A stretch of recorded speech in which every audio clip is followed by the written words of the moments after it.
Bienvenidos a Historias para dormir en calma. Tómate un momento para recostarte, para que tu cuerpo se sienta cómodo y tu mente, tranquila. Cierra los ojos si lo deseas y deja que mis palabras te lleven suavemente a un tiempo lejano, a un rincón de México que empezaba a susurrar secretos, un rincón donde tú, con tu propia mirada curiosa, fuiste testigo de los primeros vientos de un cambio profundo. Es la década de 1920, y el sol te despierta en un pequeño pueblo encajado entre las laderas de la Sierra Madre Occidental, quizás en Sinaloa o Sonora, un lugar donde el tiempo parece avanzar con la lentitud de un río seco. Sientes el calor matutino colarse por tu ventana, acariciando la piel de tu rostro, y te levantas con el suave crujido de la madera bajo tus pies. El aire es denso, cargado con el aroma a tierra húmeda por el rocío de la madrugada y el lejano perfume de alguna flor silvestre que crece con tenacidad entre las rocas. Al salir, la luz dorada baña los techos de teja y las paredes encaladas de las pocas casas que conforman tu hogar. El silencio del amanecer es casi palpable, solo interrumpido por el canto de algún pájaro madrugador o el balido distante de una cabra. Caminas por el sendero polvoriento que conduce a los campos, el mismo sendero que has recorrido desde que eras un niño, sintiendo la grava crujir bajo tus huaraches, la tierra tibia y familiar bajo tus plantas. Es un mundo que conoces, un mundo de maíz y frijol, de cosechas que alimentan el cuerpo y el espíritu, pero también un mundo de promesas limitadas, donde el esfuerzo diario apenas alcanza para mantener el sustento. Tus ojos se detienen en los surcos que se pierden en el horizonte, en las montañas majestuosas que se alzan como guardianes silenciosos, pintando un telón de fondo imponente con sus tonalidades verdes y ocres. Sin embargo, en los últimos años, algo ha comenzado a cambiar sutilmente. Nuevos rostros han aparecido en el pueblo, algunos con rasgos que no son los de la gente de la tierra, hombres que llegaron de tierras lejanas, cruzando océanos, buscando nuevas oportunidades en este México posrevolucionario que aún sanaba sus heridas. Eran los migrantes chinos, y con ellos, trajeron no solo sus costumbres y su arduo trabajo, sino también una semilla, una flor de pétalos delicados y colores pálidos, la adormidera, la planta del opio. Al principio, no le das mucha importancia. Los ves sembrar esas flores distintas en pequeños huertos, a menudo en las zonas más apartadas, donde la vista no llega fácilmente. Observas cómo cuidan esas plantas con una dedicación minuciosa, cómo rasguñan las cápsulas para extraer una leche blanquecina que se vuelve oscura y pegajosa con el aire. La curiosidad te pica, te acercas un día, observando desde la distancia el ritual, la paciencia con la que trabajan. No hay malicia en sus movimientos, solo una labor silenciosa y concentrada. Escuchas murmullos en el pueblo, conversaciones a media voz en la plaza, entre los hombres que regresan del campo con la jornada a cuestas. Se habla de un dinero que estas nuevas cosechas traen, un dinero que no se consigue con el maíz o el chile. Un susurro de opulencia que contrasta con la dureza de la vida rural. Te preguntas qué significa eso, qué es este opio del que hablan, y por qué parece abrir puertas que antes estaban cerradas. Ves como algunos de los campesinos locales, aquellos que apenas sobreviven, comienzan a observar con más atención a los inmigrantes, a escuchar sus consejos, a imitar sus prácticas. Tú mismo sientes esa punzada de interés, esa pregunta latente. ¿Podría haber algo más para tu familia, para tu futuro, que la constante lucha contra la sequía y los precios bajos? El viento de la sierra trae el eco de esas conversaciones, un eco que se mezcla con el murmullo del río y el zumbido de los insectos. Es un eco de posibilidad, de una nueva forma de prosperar, pero también de algo que se mantiene en las sombras, algo que aún no tiene nombre claro en tu mente, pero que ya empieza a tejerse en el tapiz. De tu pueblo, de tu vida. El tiempo no espera a nadie, y tú lo sientes pasar en la forma en que los días se alargan, en la manera en que los campos cambian con las estaciones. Los años avanzan y, con ellos, la presencia de esas flores extrañas se vuelve más evidente. Ya no son solo pequeños huertos, ahora ves parcelas más grandes, escondidas entre los sembradíos tradicionales, pero inconfundiblemente llenas de esas cabezas bulbosas y látex lechoso. El rumor ha crecido, se ha transformado en una verdad silenciosa que todos conocen. La demanda de ese extraño producto, el opio, viene de más allá de las montañas, de los pueblos grandes, e incluso, se dice, del otro lado de la frontera con Estados Unidos. Escuchas historias de cómo la prohibición del alcohol en el país vecino ha abierto un mercado para otras sustancias, y el opio, con su promesa de calma o de olvido, se ha convertido en un bien preciado. Observas a los hombres que antes solo cultivaban para sobrevivir, ahora con una chispa diferente en los ojos, un brillo de una prosperidad incipiente, comprando cosas que antes estaban fuera de su alcance, arreglando sus casas, vistiendo mejor a sus hijos. Tú, que vives la misma escasez, que sientes el mismo anhelo por un futuro mejor, no puedes evitar sentirte atraído por esta nueva corriente. Un día, mientras estás en la plaza, un hombre con ropa de mejor calidad que la de los campesinos locales, pero con manos rudas y curtidas por el trabajo, se te acerca. Su voz es suave, casi imperceptible, pero sus ojos tienen una intensidad que te hace sentir que te lee el pensamiento. Te preguntas si conoces a alguien que esté cultivando la flor. Tu corazón da un pequeño vuelco. No has cultivado adormidera, pero sabes quiénes lo hacen. Sabes dónde están los campos. El hombre te ofrece una pequeña suma de dinero solo por la información. Es un dinero fácil, mucho más de lo que ganas en un día de trabajo bajo el sol inclemente. Tomas la decisión en un instante.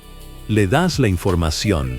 Es tu primera interacción directa con este nuevo mundo, un pequeño paso en la dirección de lo desconocido.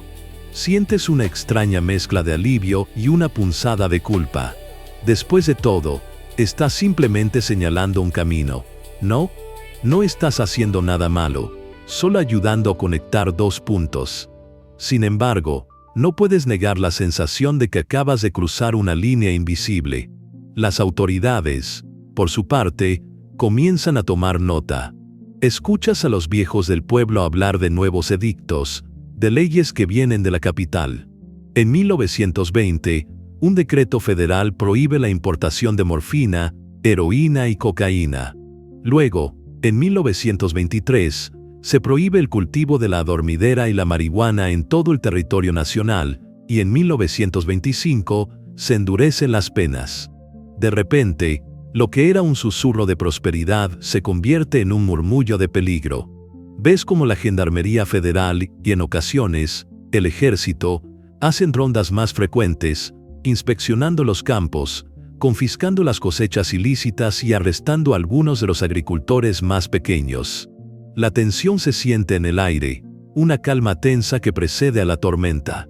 Los mismos campesinos que antes mostraban con orgullo sus nuevas adquisiciones, ahora hablan en voz baja, con cautela, buscando formas de esconder sus cultivos, de burlar la vigilancia.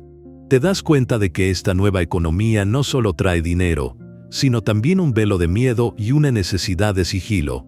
Es entonces cuando el hombre que te contactó anteriormente, o quizás uno nuevo, se acerca de nuevo, pero esta vez con una oferta diferente. Necesita a alguien de confianza, que conozca los caminos menos transitados, que sepa moverse sin ser visto, para llevar pequeños paquetes de ese látex oscuro y pegajoso a un punto de encuentro más lejos, en el siguiente pueblo o incluso más allá, cerca de la frontera. No hay nombres rimbombantes, ni organizaciones complejas. Son apenas lazos de confianza, necesidad y astucia. Es el inicio, tenue y casi inocente, de lo que un día se conocería como la cadena de suministro.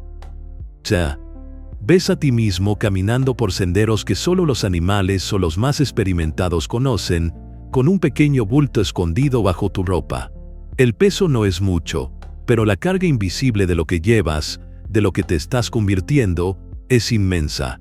Sientes el corazón latiéndote con fuerza en el pecho cada vez que escuchas un ruido inesperado, cada vez que ves una sombra que podría ser la de un uniformado. Te conviertes en un eslabón, pequeño pero esencial, en este incipiente engranaje.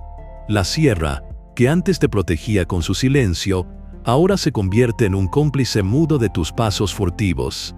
A medida que la década de 1920 se acerca a su fin, sientes que el paisaje alrededor de ti no es solo físico, sino también moral. Las laderas de la sierra, antes un refugio de la vida silvestre y de viejas tradiciones, Ahora albergan pequeños secretos, cultivados con esmero y vendidos con discreción. Has visto cómo los métodos para traficar han evolucionado de manera improvisada a algo un poco más estructurado, aunque todavía rudimentario. Ya no es solo el campesino solitario vendiendo su cosecha, ahora hay hombres que organizan las compras, que recogen el opio de varias parcelas, lo empaquetan y lo preparan para un viaje más largo. Observas cómo el dinero empieza a fluir de manera más constante, cómo se invierte en pequeñas mejoras para los pueblos, pero también cómo crea divisiones, envidias y silencios tensos entre quienes participan y quienes se niegan a hacerlo. Los puentes hacia el norte se han consolidado. Caminos de tierra, pasos de montaña que antes solo usaban los pastores, ahora son rutas clandestinas por donde transitan hombres con bultos discretos. Tú, con tus propias manos y tus propios pies, has contribuido a cimentar esas rutas. Has cruzado el río en la oscuridad, has subido pendientes escarpadas bajo la luz de la luna, llevando paquetes que representaban un futuro incierto pero también una esperanza tangible en tus bolsillos. El miedo sigue ahí, esa punzada constante en el estómago, pero se ha mezclado con una extraña sensación de poder, de ser parte de algo más grande, de tener acceso a un mundo que la mayoría no conoce. Escuchas hablar de los puntos, lugares específicos donde la mercancía cambia de manos, donde los intermediarios esperan. Ves cómo se establecen códigos, gestos, palabras en clave que solo los iniciados entienden. No son redes vastas y complejas como las que el futuro conocerá, sino más bien pequeños círculos de confianza, basados en la lealtad personal y en la necesidad compartida de evadir a la autoridad. Te das cuenta de que tu participación, aunque pequeña, te ha dado una perspectiva única. Conoces las caras de los cultivadores, los miedos de los que transportan, las miradas furtivas de los que compran. Eres un observador privilegiado y un actor silencioso en la génesis de un fenómeno que cambiará para siempre el rostro de tu país. El gobierno central en la Ciudad de México, aunque emite leyes y manda sus fuerzas, parece estar a kilómetros de distancia, con una comprensión limitada de la tenacidad y la desesperación que impulsa a estos hombres a sembrar la flor prohibida en la remota sierra. Para ellos, es una prohibición. Para ti y tu gente, es una cuestión de supervivencia, de sacar a tu familia adelante, de tener un techo un poco más firme y un plato de comida más lleno. Es el contraste entre la ley escrita en papel y la ley no escrita de la tierra, de la necesidad. Los años finales de los 20 te encuentran más inmerso en este mundo de lo que nunca habrías imaginado.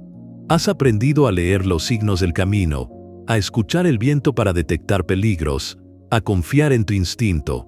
La adormidera, con sus pétalos efímeros, ha plantado una semilla mucho más duradera en el suelo de México, una semilla que empieza a echar raíces profundas, transformando la tierra, la gente y sus aspiraciones. Y tú, que viviste esos años, que sentiste el sol en tu espalda y la tierra bajo tus pies, sabes que este es solo el comienzo. El secreto que el viento trajo susurrando ha crecido, y ahora es una voz más fuerte, una voz que no se puede ignorar. Duerme ahora, con la certeza de que has sido testigo de los primeros pasos, los primeros susurros de una historia que apenas comenzaba a escribirse. Los caminos se hicieron más anchos, y conocí algunas miradas. 1940s. Han pasado casi 2 décadas desde que te involucraste en ese primer intercambio, aquel pequeño acto de señalar el camino de la flor. El mundo ha cambiado, y tú también. De aquel joven campesino, marcado por la necesidad, queda el recuerdo en las líneas de tu rostro, curtido por el sol y la experiencia. Ahora, en los albores de la década de 1940, te encuentras convertido en un hombre de mediana edad, con una red de contactos tejida a lo largo y ancho de la sierra. La prohibición persiste, sí, pero el negocio, lejos de desaparecer, ha crecido y se ha sofisticado. Aquellas rutas que ayudaste a trazar ahora son caminos bien definidos, transitados por hombres y mujeres que ya no se esconden tanto como antes. La cadena de suministro que conociste en sus inicios es ahora una intrincada red que se extiende desde los campos adormidera hasta los grandes centros urbanos, e incluso más allá de la frontera. Tú, que comenzaste cargando pequeños bultos a pie, ahora supervisas el transporte en mulas o camionetas destartaladas, coordinando los horarios, asegurando que la mercancía llegue a su destino sin contratiempos. Has aprendido a negociar, a distinguir entre la lealtad genuina y la traición disfrazada, a leer entre líneas en las conversaciones. La inocencia de aquellos primeros años ha quedado atrás, reemplazada por una astucia necesaria para sobrevivir en este mundo de sombras. Conoces a los cultivadores, a los intermediarios, a los compradores, y sabes que cada uno tiene sus propios motivos, sus propias ambiciones, sus propios secretos. La Segunda Guerra Mundial sacude al mundo, pero en tu rincón de la sierra, la guerra tiene un eco diferente. La demanda de morfina para los soldados heridos en el frente se dispara, y con ella, el precio del opio. El negocio florece como nunca antes. Los campos de adormidera se expanden, ocupando tierras que antes se dedicaban al maíz o al frijol. Los campesinos, tentados por la promesa de una riqueza rápida, abandonan sus cultivos tradicionales para sembrar la flor prohibida. Los pueblos se transforman, con nuevas casas construidas con ladrillo y cemento, reemplazando las viejas chozas de adobe. El dinero fluye, pero también la violencia. Las disputas por el control de las rutas, por el acceso a los compradores, se resuelven a balazos, dejando un reguero de sangre y silencio en la sierra. Has visto amigos, vecinos, incluso familiares, caer víctimas de esta guerra silenciosa, tragados por la ambición y la traición. Tú, que siempre has intentado mantenerte al margen de la violencia, te encuentras cada vez más cerca del abismo. Has aprendido a defenderte, a proteger lo que has construido, pero sabes que cada paso que das en este mundo te aleja más de la vida sencilla que alguna vez soñaste. Los caminos se han hecho más anchos, sí, pero también más peligrosos. En esos caminos has conocido miradas que te hielan la sangre, miradas de hombres sin escrúpulos, capaces de cualquier cosa por alcanzar sus objetivos. Miradas que te recuerdan que en este negocio, la vida vale poco y el dinero lo es todo. A pesar de los peligros, la prosperidad que has alcanzado te permite darles a tu familia una vida mejor. Tus hijos estudian en la ciudad. Tu esposa ya no tiene que preocuparse por la escasez. Has construido una casa sólida, con un techo que no gotea y paredes que protegen del frío. Pero sabes que esta prosperidad tiene un precio. Vives con el temor constante de ser descubierto, de perderlo todo, de terminar en la cárcel o, peor aún, en una tumba anónima en algún rincón de la sierra. Has intentado convencerte de que estás haciendo lo correcto, de que estás brindando un futuro a tu familia, pero la culpa te corroe por dentro.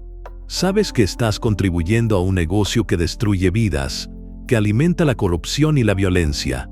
Te preguntas si algún día podrás escapar de este círculo vicioso, si podrás volver a encontrar la paz que perdiste cuando tomaste aquella primera decisión.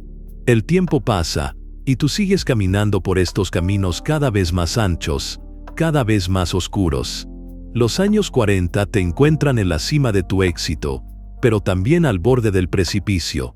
El secreto que el viento trajo susurrando se ha convertido en un rugido ensordecedor, y tú, que fuiste testigo de sus primeros pasos, te encuentras atrapado en su torbellino. Sientes como el aire en la sierra, ese mismo aire que te susurraba secretos en los 20 y te cargaba con la prisa de la guerra en los 40, ha cambiado de nuevo su tono. Ya no es el mismo zumbido urgente del opio, esa resina oscura que tan valiosa se volvió cuando el mundo se desgarraba en conflictos lejanos. Ahora, el eco es distinto, más disperso, más verde. Es la década de 1960, y tú, que has visto cómo los surcos de la amapola se hicieron cada vez más numerosos, como el látex blanquecino se convirtió en una moneda de cambio constante, empiezas a notar una nueva inclinación en la balanza del destino. Aquellos que venían a buscar el opio, los intermediarios de siempre, con sus rostros curtidos y sus gestos discretos, ahora pronuncian otra palabra, una palabra que, al principio, te suena a una curiosidad pasajera: marihuana. Observas el cambio con la misma cautela con la que examinas el cielo antes de sembrar. El fin de la Segunda Guerra Mundial, que una vez impulsó la demanda de opiáceos para el dolor de los soldados heridos, dejó una especie de vacío, no total, pero sí un respiro en la frenética prisa de antes. Las viejas redes de contacto y transporte siguen ahí, firmes, como las raíces de los ahuehuetes en la orilla del río, pero la intensidad ha disminuido su fuerza, como un río que baja su caudal. Tú mismo, con la experiencia de décadas a cuestas, te habías acostumbrado a la precisión del cultivo de amapola, a la paciencia meticulosa de la sangría de las cápsulas, al cuidado experto de su procesamiento para que mantuviera su potencia. Era un arte, casi una ciencia que habías aprendido a dominar. Pero esta nueva planta, esta hierba de la que ahora hablan, parece más sencilla, más rústica, como si la tierra misma la ofreciera con menos resistencia, con un esfuerzo menor. Te acercas a los nuevos campos que comienzan a aparecer en los recovecos de la sierra, no solo las laderas más empinadas y ocultas donde prosperaba la amapola, sino en terrenos más accesibles, donde la maleza crece alta y abundante, ofreciendo un camuflaje natural. Ves a los jóvenes del pueblo, e incluso algunos de los viejos que antes desdeñaban cualquier otra cosa que no fuera maíz o frijol, cultivando estas plantas de hojas palmeadas y olor inconfundible. Su aroma, antes algo que asociabas con el ganado o con algún ritual antiguo en los ranchos más lejanos, ahora flota con más frecuencia en el aire, mezclándose con el polvo y el calor pegajoso del mediodía. Hay algo diferente en los ojos de los que vienen a buscarla. Ya no son los mismos hombres serios y de pocas palabras que negociaban el opio en susurros.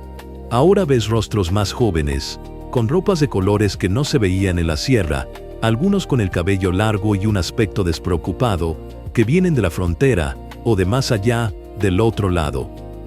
Hablan de paz, de música extraña, de una nueva forma de pensar y de ver el mundo, pero sus bolsas de dinero son tan reales y tangibles como las de los viejos tratantes de antes. Escuchas fragmentos de sus conversaciones: hippie, libertad, psicodelia.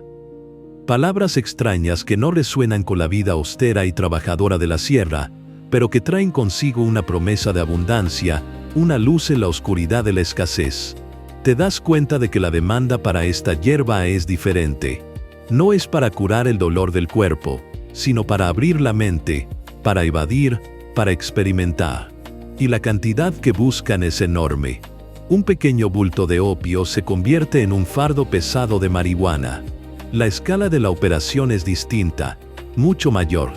Sientes la tierra bajo tus pies, la misma tierra que te ha visto crecer y luchar, y te das cuenta de que está lista para absorber esta nueva semilla, esta nueva necesidad que viene de lejos.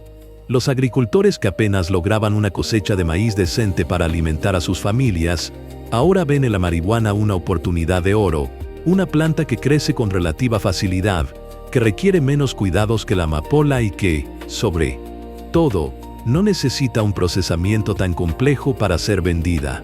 Es un camino más corto del campo al bolsillo, una promesa tentadora. La tentación es palpable, un calor que se extiende como el sol en la tierra seca. Tú, que siempre has estado en la periferia de estas operaciones, observando, facilitando pequeños movimientos, ahora sientes el llamado de esta nueva corriente, de este caudal que se desborda. Es una ola que amenaza con barrer los viejos métodos, o al menos con remodelarlos por completo, dándoles una nueva forma y un nuevo propósito. Vuelves a los campos de maíz, a la labor diaria que te sostiene y te mantiene anclado a la realidad, pero tu mirada se desvía, una y otra vez, hacia esas plantas de verde intenso que prometen una fortuna con cada hoja, con cada flor que se abra al sol. Los susurros del secreto, que antes hablaban de la amapola, ahora se han vuelto un coro, un clamor por el verde que comienza a resonar por toda la sierra, arrastrándote, una vez más, hacia su torbellino creciente, hacia un futuro que se dibuja con tonos más brillantes, pero también con sombras más profundas. Los años de la década de 1960 avanzan rápidamente, y lo que empezó como un murmullo lejano sobre una hierba curiosa, se ha transformado en un rugido que sacude los cimientos de tu vida en la sierra. Ves cómo el verde no solo se volvió buscado, sino que se convirtió en una fiebre, en una obsesión que recorre el aire con la misma vitalidad con la que el agua busca su cauce por las barrancas. Tú, que en los 40 te adaptaste a la necesidad de la guerra y la demanda de opio, ahora te encuentras en medio de una explosión cultural que viene del norte, un verdadero tsunami que pide marihuana con una sed insaciable. Tu papel en esta cadena, antes discreto y medido, se ha amplificado. Ya no solo eres el hombre que conoce los senderos ocultos, el que lleva un paquete furtivo bajo el gabán, sintiendo el peso en cada paso. Tu experiencia, tu conocimiento profundo de la tierra y de la gente, te han convertido en un enlace crucial. Te buscan para coordinar, para establecer contactos entre los que siembran y los que distribuyen, para asegurar que las cosechas de los pequeños agricultores lleguen a manos de los intermediarios que ahora manejan volúmenes mucho mayores, cantidades que antes eran impensables. En la media década, quizás por 1965 o 1966, te das cuenta de que las cosas ya no son tan improvisadas como antes. La organización empieza a ser una palabra que se escucha con más frecuencia en las conversaciones. Ves como los que antes eran simples compradores, ahora tienen pequeños grupos de hombres a su disposición, camionetas más grandes y un sistema de vigilancia propio, una especie de orden no oficial que se impone en la región. Son las nuevas miradas de las que te hablé, y sus ojos no tienen la inocencia ni la simple ambición de los que recién llegaban con la dormidera. Estos hombres son más decididos, más ambiciosos, y su determinación se mezcla con una brutalidad latente, una promesa de fuerza que no se pronuncia, pero se siente. Algunos de ellos son jóvenes, hijos o sobrinos de los antiguos capós, que consolidaron las rutas del opio, pero otros son totalmente nuevos, hombres que han visto en el verde una forma rápida de ascender en esta nueva y peligrosa jerarquía. Recuerdas vívidamente a uno de ellos, un hombre de pocas palabras llamado Miguel, con una cicatriz cruzándole la ceja y una mirada que prometía tanto protección como peligro. Él fue uno de los que empezó a construir una red más estructurada, pagando mejor a los agricultores, pero exigiendo lealtad absoluta y una eficiencia implacable en la producción y el transporte. Te confió a ti la tarea de mapear nuevas áreas de cultivo, de asegurar que las cosechas fueran de calidad superior, y de establecer los puntos de acopio, donde la hierba se secaba, se prensaba en ladrillos compactos y se preparaba meticulosamente para el viaje. Los caminos que antes eran veredas estrechas para mulas, ahora debían soportar el peso de camionetas pick-up cargadas hasta el tope, rugiendo por la sierra. Los viejos puentes de madera sobre los arroyos se reparan, se ensanchan, y de pronto, nuevas trochas se abren con la fuerza de la maquinaria, conectando ranchos aislados con carreteras principales que conducen directamente a la frontera, como arterias vitales. Eres testigo de cómo la logística se refina, radios de onda corta que empiezan a aparecer para coordinar movimientos en tiempo real, informantes en los retenes de carretera que avisan de la presencia de autoridades, pagos más sustanciosos y constantes a las autoridades locales para mirar hacia otro lado. La corrupción, que antes era una pequeña propina irregular, ahora es un presupuesto regular, una parte integral e indispensable del costo del negocio. Sientes la tensión de estos nuevos tiempos. La recompensa es mayor. Sí, tu bolsillo lo siente, pero también lo es el riesgo, la amenaza constante. La inocencia de los años 20 se ha desvanecido por completo, como el humo en el viento. Ahora, cada carga de marihuana es un paso en un tablero de ajedrez más grande, con piezas más poderosas y movimientos más calculados. Ves a los jóvenes del pueblo, antes resignados a la vida del campo y sus límites, ahora manejando dinero que nunca imaginaron, comprando camionetas relucientes, edificando casas que desafían la arquitectura tradicional de la sierra, con sus techos de teja y paredes de adobe. Pero también ves la sombra de la violencia, el brillo de las armas que antes solo se veían en las películas o se guardaban para la casa. La prosperidad tiene un lado oscuro, un precio que se paga no solo con dinero, sino con la tranquilidad y a veces, con la vida misma de aquellos que se cruzan en el camino. Tú, que siempre has valorado la calma de la sierra, ahora sientes como esa calma se ve interrumpida por el rugido constante de los motores, por el bullicio incesante de la actividad febril, por el eco de una nueva riqueza que, aunque te beneficia directamente, también te inquieta profundamente. Sabes que estás en el centro de algo que crece sin parar, una fuerza que moldea el destino de la región y de la que ya no puedes simplemente alejarte. Te has convertido, por necesidad y por las circunstancias que te empujaron, en parte vital de este engranaje que, en la década de los 60, encontró en el verde su combustible principal y su razón de ser. Hacia finales de la década de 1960, el aire de la sierra ya no solo huele a pino y a tierra mojada después de la lluvia, sino también, y con mucha más fuerza, a la marihuana que se seca en los patios de las casas o se prensa en bodegas improvisadas, lista para su viaje vertiginoso al norte. Las autoridades mexicanas, bajo la presión constante del gobierno de Estados Unidos, que veía con creciente preocupación la marea verde que inundaba sus ciudades con la nueva cultura contracultural, intensificaron sus esfuerzos.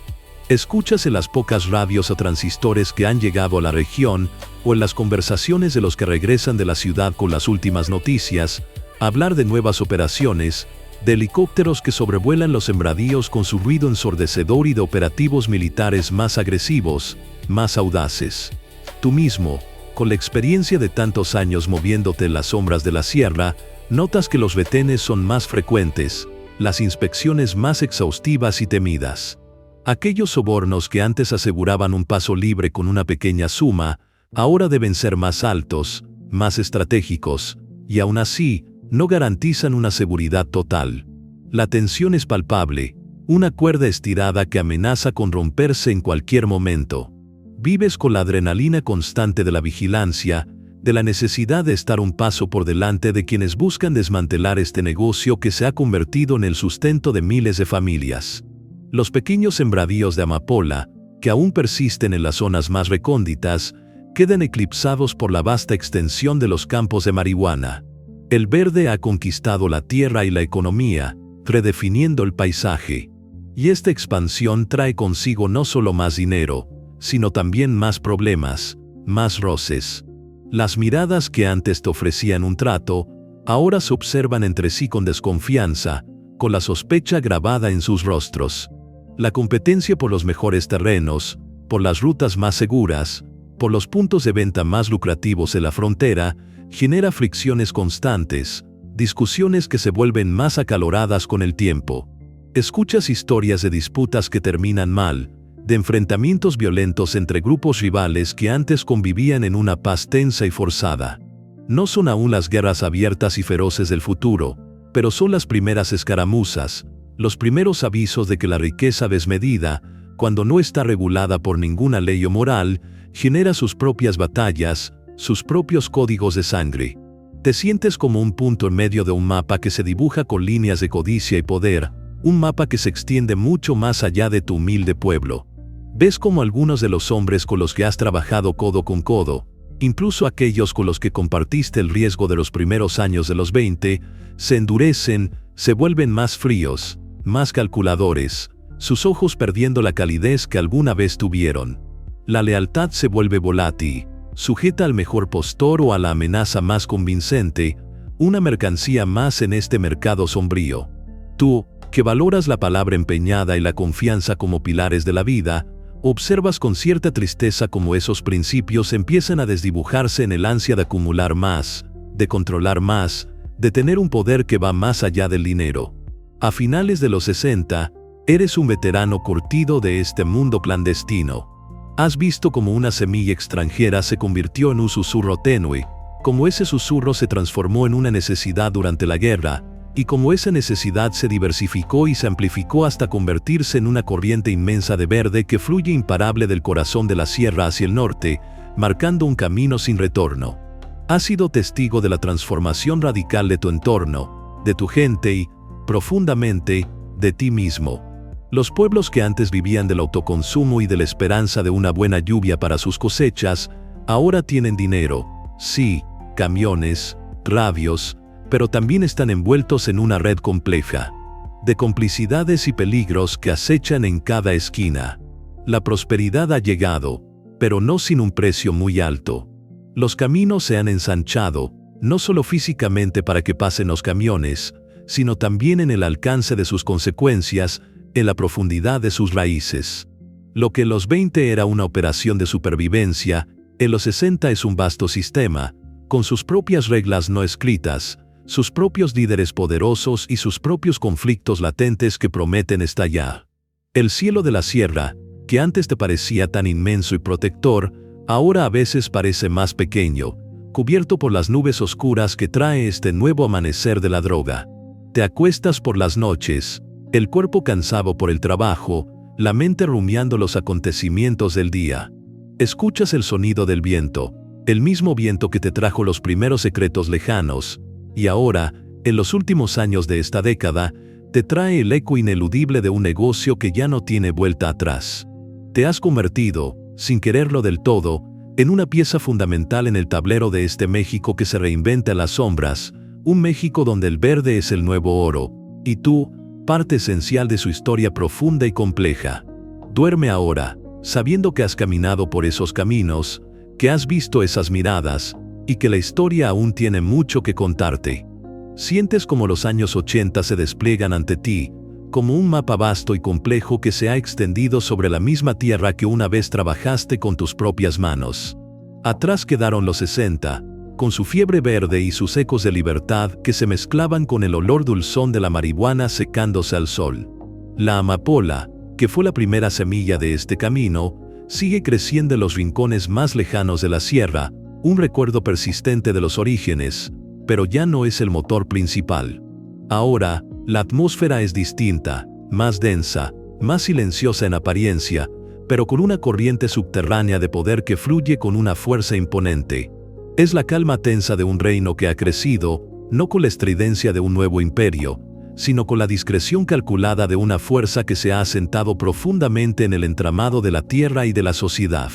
Tú, con tu experiencia acumulada a lo largo de las décadas, eres un testigo privilegiado, un ojo que ha visto la evolución de un simple susurro en una poderosa voz. Tu papel ya no es el del joven que corre con pequeños bultos por senderos secretos, ni el del organizador que coordina a los campesinos para una cosecha urgente. Ahora, eres un observador clave, un consejero silencioso en las reuniones donde se trazan los nuevos mapas. Ves a los hombres que tomaron las riendas en los 60, aquellos que consolidaron las rutas del verde, ahora sentados a la cabeza de mesas de madera fina, en casas que brillan con una opulencia antes desconocida en estos pueblos olvidados. Sus rostros, más curtidos por el tiempo y el peso de sus decisiones, reflejan una autoridad que no se discute, una mezcla de respeto y temor que te recuerda el poder de un cacique ancestral. Son los que ahora son llamados jefes o capós, nombres como Miguel o Ernesto, nombres que, aunque no pronuncias en voz alta, sientes resonar en la atmósfera cuando se habla de ellos, una presencia que se extiende mucho más allá de las paredes donde se reúnen. El pueblo ha cambiado.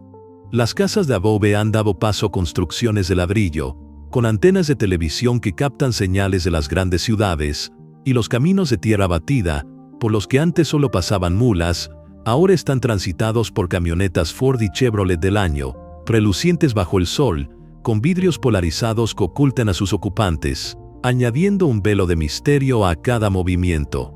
La vida cotidiana se mezcla con este flujo constante de dinero y mercancía.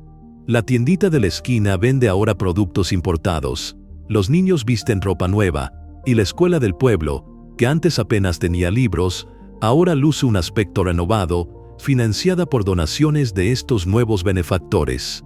La gente del pueblo, tus vecinos, tus amigos, tus familiares, se han adaptado a este nuevo orden. Algunos trabajan directamente en los campos de marihuana o amapola, otros en la vigilancia, en el transporte o en la compleja labor de lavar el dinero, de convertir esas pacas de billetes en negocios legítimos, ranchos de ganado, flotas de taxis, constructoras. La línea entre lo legal y lo ilegal se ha vuelto difusa, casi invisible, como la bruma matutina que se disipa con el sol. Este reino en crecimiento, sin embargo, no solo se sustenta en el verde. Una nueva sustancia ha llegado a revolucionar la economía subterránea y a redefinir el poder de estos jefes. Escuchas hablar de ella por primera vez a finales de los 70, pero es en los 80 cuando su presencia se vuelve ineludible, la cocaína. Proviene de Sudamérica, de las selvas lejanas de Colombia, y llega a México en un flujo constante, buscando su paso hacia el inmenso mercado de Estados Unidos. Tú, que has visto cómo el opio se convirtió en negocio y la marihuana en fiebre, observas cómo la cocaína es diferente. Es más pura, más potente, y su precio es exponencialmente más alto. El volumen de dinero que maneja es inmenso, incomparable con lo que la amapola o la marihuana podían generar. Esto transforma la escala del negocio de forma dramática. Los antiguos tratantes de marihuana, que antes se sentían reyes, ahora se ven obligados a adaptarse o a ser absorbidos por esta nueva corriente. Los jefes que ya conoces, hombres como Félix Gallardo, un personaje de Guadalajara, o el mismo Caro Quintero, un joven que ascendió rápidamente gracias a su audacia y a su capacidad para innovar en el cultivo de marihuana de alta calidad, son los que vislumbran el potencial de esta nueva mercancía. Se dan cuenta de que México no es solo un punto de origen para las drogas, sino que puede convertirse en el gran puente, el paso obligado para la cocaína sudamericana. Es un juego de alianzas y pactos. ¿Ves cómo los jefes mexicanos establecen acuerdos con los colombianos? Cómo se abren nuevas rutas aéreas y marítimas que complementan los viejos caminos terrestres. Los aviones pequeños, que antes se usaban para la fumigación o para emergencias médicas en la sierra, ahora aterrizan en pistas clandestinas, cortadas en medio de la nada, descargando cientos de kilos de cocaína. Barcos de pesca que antes traían marisco, ahora se aventuran mar adentro para encontrarse con buques más grandes, recibiendo cargamentos que luego desembarcan en playas remotas. Tu conocimiento del terreno, de las caletas escondidas, de los ranchos aislados, se vuelve invaluable una vez más. Te piden que explores nuevas zonas, que identifiques lugares donde un avión pueda aterrizar sin ser detectado, o donde un barco pueda descargar su mercancía bajo el manto de la noche. Caminas por playas desoladas, por mesetas altas de la sierra, sintiendo la brisa marina o el aire frío de la montaña, y en cada paso, la certeza de que estás ayudando a construir una infraestructura compleja, una telaraña que se extiende por todo el país. Los puntos de acopio ya no son solo bodegas rústicas para la marihuana. Ahora son verdaderos centros de operaciones, donde la cocaína se guarda, se divide, se empaca y se prepara para el siguiente tramo del viaje. ¿Ves cómo se invierte en comunicaciones de alta tecnología para la época? Radios de onda corta que permiten hablar a largas distancias, teléfonos satelitales que empiezan a aparecer en las manos de los jefes, conectándolos con el mundo exterior en tiempo real. La inteligencia se convierte en una herramienta crucial. Se paga en cantidades exorbitantes para obtener información sobre los movimientos de las autoridades, sobre las rutas más seguras, sobre los tiempos exactos para operar. La corrupción, que en los 60 era un pavo para mirar hacia otro lado, en los 80 se ha institucionalizado. Escuchas historias de cómo generales del ejército, jefes de policía, e incluso políticos de alto nivel en las capitales estatales y en la Ciudad de México, están implicados en esta red, recibiendo pagos millonarios por su silencio, su protección y su complicidad activa. La calma tensa de la que te hablo se debe en gran parte a esta protección. Mientras el dinero fluya, mientras los acuerdos se mantengan, hay una especie de equilibrio precario, una paz impuesta por el poder del dinero y la amenaza de la violencia. La sierra, antes su lugar de refugio y subsistencia, ahora es el corazón de un sistema financiero ilícito, un centro de poder que rivaliza con el del propio gobierno en algunas regiones. Los jóvenes del pueblo, que antes admiraban al agricultor más exitoso, ahora aspiran a ser como los hombres que trabajan para los jefes, hombres que manejan coches de lujo, que llevan cadenas de oro y que ostentan un poder innegable en sus comunidades. Te das cuenta de que este reino no es solo una estructura criminal, es un sistema de vida, una economía paralela que ha arraigado tan profundamente que se ha vuelto casi indistinguible del tejido social. Sin embargo, detrás de la aparente calma, bajo el brillo de las camionetas nuevas y las casas lujosas, sientes la tensión palpable. Es una calma que sabes que puede romperse en cualquier momento. Los jefes, aunque aliados en los grandes negocios de la cocaína, son hombres ambiciosos, y los territorios, las rutas y las lealtades son bienes que pueden cambiar de manos con la misma facilidad con la que se pasa un paquete de droga. Ves las miradas de desconfianza entre algunos de ellos, los pequeños roces que se manejan con diplomacia, pero que dejan entrever la fragilidad de los pactos. La violencia, que antes era esporádica y controlada, ahora se siente como una sombra constante, una herramienta siempre presente, lista para ser usada cuando la diplomacia falla. Escuchas historias de ajustes de cuentas en ciudades lejanas, de cuerpos que aparecen con mensajes, de la brutalidad que se ejerce para mantener el orden interno y la disciplina. Tú, que has visto la evolución de todo esto desde los modestos inicios, sientes en tus huesos que este nivel de poder y riqueza es insostenible sin conflictos. Es la naturaleza misma del reino que han construido, grande, poderoso, pero inherentemente inestable, como un castillo de naipes inmenso, balanceándose peligrosamente sobre una base de ambición y traición. Los 80 son la década de la consolidación, del ascenso de estos jefes a un nivel de poder y riqueza sin precedentes, gracias al flujo incesante de cocaína que se suma al opio y la marihuana. Ha sido un engranaje silencioso en esta maquinaria cada vez más compleja, un testigo de cómo la necesidad se transformó en opulencia, y cómo la oportunidad se vistió con los ropajes del poder. Te acuestas en tu cama, el silencio de la noche te envuelve, pero no puedes evitar escuchar el eco de los motores lejanos, el zumbido de las radios clandestinas y el murmullo de una calma que sabes que está a punto de quebrarse. Los cimientos de este reino están firmes, pero la superficie ya muestra las primeras grietas de lo que vendrá. Duerme ahora, sabiendo que has sentido la calma tensa de este reino en crecimiento, y que el siguiente capítulo te revelará el estruendo que lo sacudió hasta sus entrañas. Sientes como los hilos de esa calma tensa, que una vez parecían fuertes e inquebrantables, comienzan a estirarse demasiado, crujiendo con cada movimiento, con cada decisión audaz que se toma en las altas cumbres de este reino clandestino. Es el inicio de 1985, y tú, que has sido testigo de la evolución de este mundo desde los primeros susurros en los 20, percibes que el aire ya no es solo de prosperidad, sino de una arrogancia peligrosa.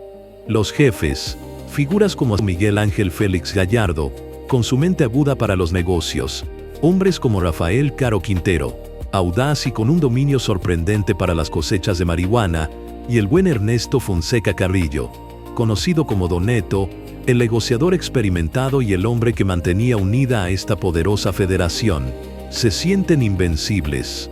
Han construido un imperio que se extiende desde las plantaciones más recónditas de la sierra hasta las ciudades más importantes del país, con Guadalajara como su corazón palpitante. Las carreteras, los puertos, los aeropuertos clandestinos que tú ayudaste a identificar y a consolidar, ahora son arterias por las que fluyen toneladas de marihuana, opio y, sobre todo, esa nueva y lucrativa mercancía que es la cocaína que llega desde Sudamérica. El dinero corre a raudales, transformando pueblos enteros, construyendo casas suntuosas donde antes solo había chozas de adobe, llenando los garajes con autos de lujo y los bolsillos de la gente con billetes que jamás imaginaron tocar. La corrupción ha alcanzado niveles insospechados. Ves como policías, militares de alto rango e incluso políticos, que antes apenas aceptaban una propina discreta, ahora son socios activos, recibiendo maletas llenas de efectivo a cambio de protección, de información privilegiada, de un silencio cómplice que blinda a este reino contra cualquier ataque externo. La sensación de invulnerabilidad es casi palpable en las reuniones a las que asistes como consejero o facilitador. Escuchas a los jefes hablar con una seguridad que roza la soberbia, convencidos de que su poder es absoluto, que nadie en México tiene la fuerza o la voluntad para desafiarlos. Su red de influencia es tan vasta y profunda que, para muchos, se han vuelto una parte esencial del sistema, una economía paralela que sostiene a miles de familias, a veces de manera más efectiva que el propio gobierno. Sin embargo, en medio de esta opulencia y este poder desmedido, hay un nombre que comienza a resonar con una frecuencia preocupante en las conversaciones: el hombre Enrique Kiki Camarena. Él es diferente. No es un policía mexicano que pueda ser comprado, ni un político que se pliegue ante el dinero. Es un agente estadounidense de la DEA, un gringo con una dedicación que asusta, una terquedad que no entienden. Lo ves moverse en las sombras, preguntando demasiado, desenterrando secretos que deberían permanecer enterrados. Sientes la incomodidad que su presencia genera entre los jefes, la molestia creciente que sus investigaciones provocan. Hablan de él con un desprecio teñido de preocupación, como una espina molesta que no consiguen arrancar.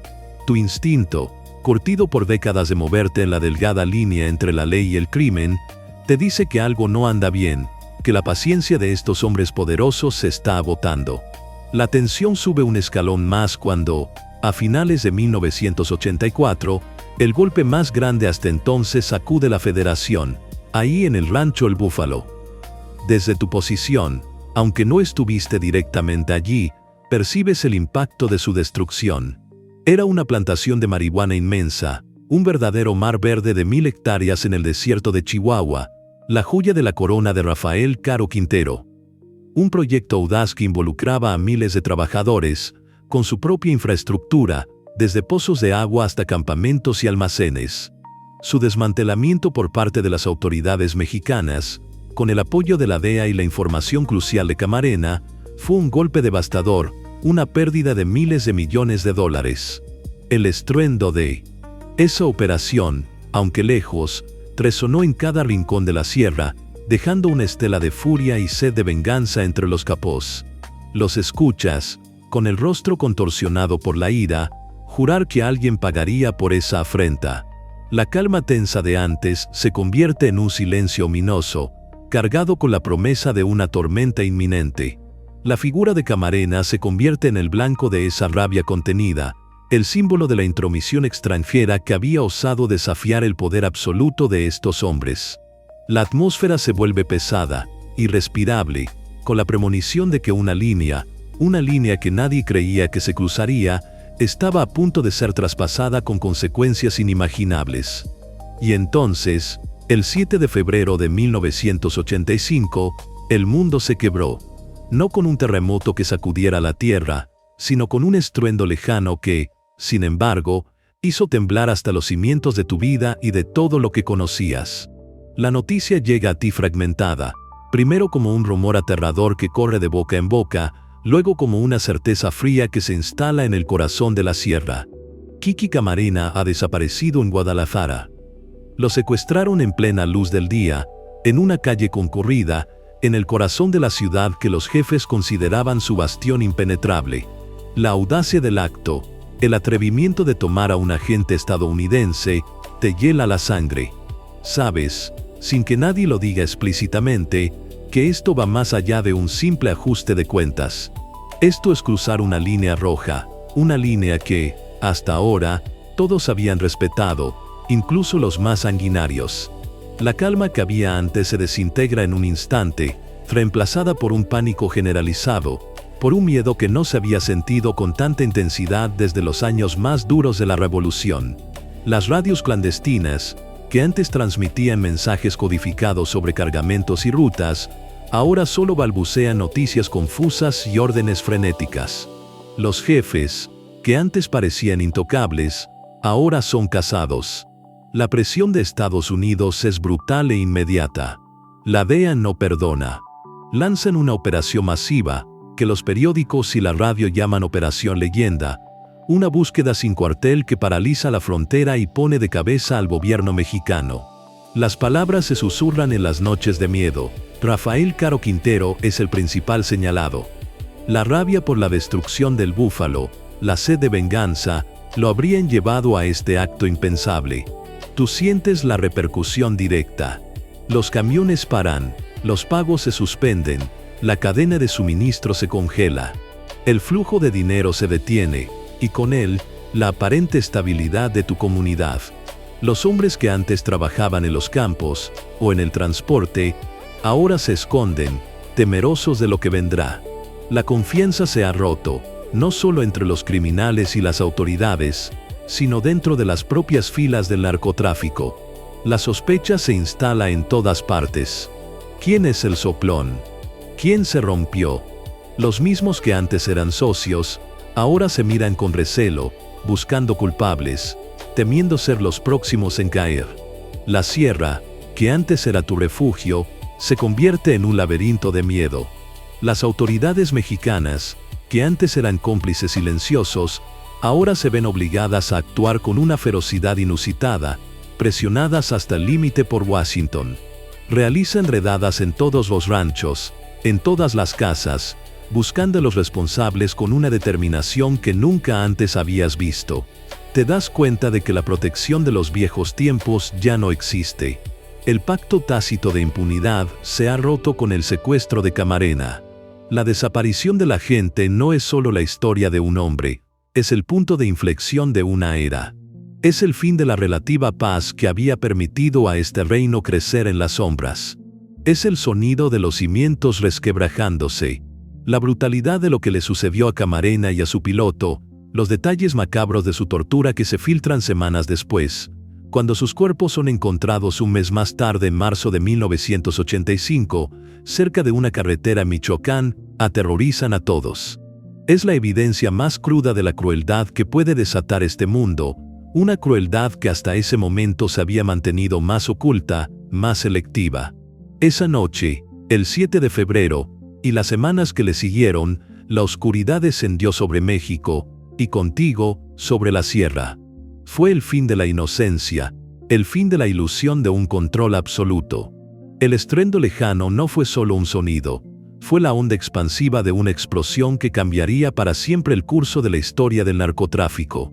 La captura de Rafael Caro Quintero en Costa Rica, apenas unos días después de la aparición de los cuerpos, y la de Ernesto Fonseca en Puerto Vallarta, marcan el inicio del colapso de la poderosa Federación de Guadalajara. Tú, que habías visto a estos hombres moverse con la impunidad de reyes, ahora los ves caer uno tras otro, víctimas de su propia soberbia y de la implacable respuesta estadounidense. La búsqueda de Miguel Ángel Félix Fallardo, el cerebro de la organización, se intensifica, pero él es un maestro del sigilo, y pasaría un tiempo antes de que lo encontraran. El terror se instala en el corazón de las redes. La Operación Leyenda no es una simple amenaza, es una cacería humana sin precedentes que transforma la dinámica de las fuerzas de seguridad en México.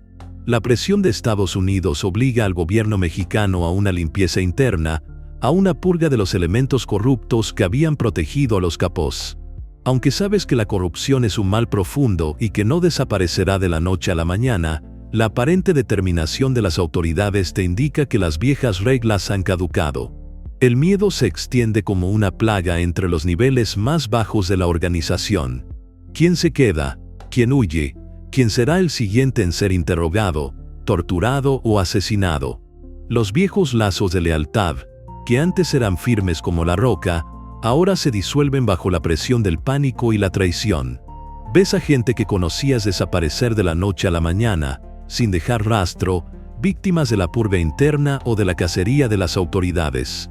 El reino que se había levantado con tanta fuerza y que te había envuelto en su calma tensa, ahora está en pedazos, fragmentado por la violencia y la desconfianza. La caída de los líderes deja un vacío inmenso, un vacío que, tú lo sabes por instinto y por la experiencia de años, no tardará en ser llenado. Pero no será llenado por un nuevo líder único, sino por múltiples facciones, por hombres ambiciosos que verán en el caos una oportunidad para forjar sus propios imperios, para tomar un pedazo de la riqueza que dejó la Federación. Es el fin de una era en la que una sola organización dominaba el panorama del narcotráfico en México. El estruendo de 1985 no solo quebró el poder de unos cuantos hombres, quebró la estructura misma, la forma en que se hacía el negocio, y, con ello, abrió la puerta a una nueva etapa mucho más violenta y descentralizada. La relación con Estados Unidos cambia radicalmente. Ya no es una cuestión de mirar para otro lado, ahora es una cruzada, una guerra contra las drogas que se intensificará con el tiempo, con México en el epicentro de la batalla. Los helicópteros de la DEA, que antes sobrevolaban esporádicamente, ahora se ven con más frecuencia, sus siluetas oscuras recortándose contra el cielo azul de la sierra, símbolos de una nueva y más agresiva intervención. Los caminos que tú habías ayudado a ensanchar, las rutas que habías consolidado, ahora se vuelven más peligrosas que nunca, patrulladas por un ejército que ya no mira hacia otro lado tan fácilmente. La lección de Camarena es clara y terrible. No se puede tocar a un agente estadounidense impunemente. La repercusión es devastadora y de largo alcance. Te acuestas por las noches, el cuerpo cansado, el alma inquieta. El silencio de la sierra ya no es el mismo. Ahora está cargado con el eco de ese estruendo lejano, el sonido de un mundo que se rompió para siempre, y el murmullo de un futuro incierto, donde los viejos árboles caerán y de sus restos crecerán nuevas y más peligrosas ramas. Duerme ahora, sabiendo que has sido testigo del momento en que todo se quebró, y que de esas ruinas surgirán nuevas historias. Espero que les haya gustado este primer capítulo. Si quieren que la historia siga, denle un buen me gusta y dejen su comentario. Así sabré que quieren ver más. Nos vemos en la próxima.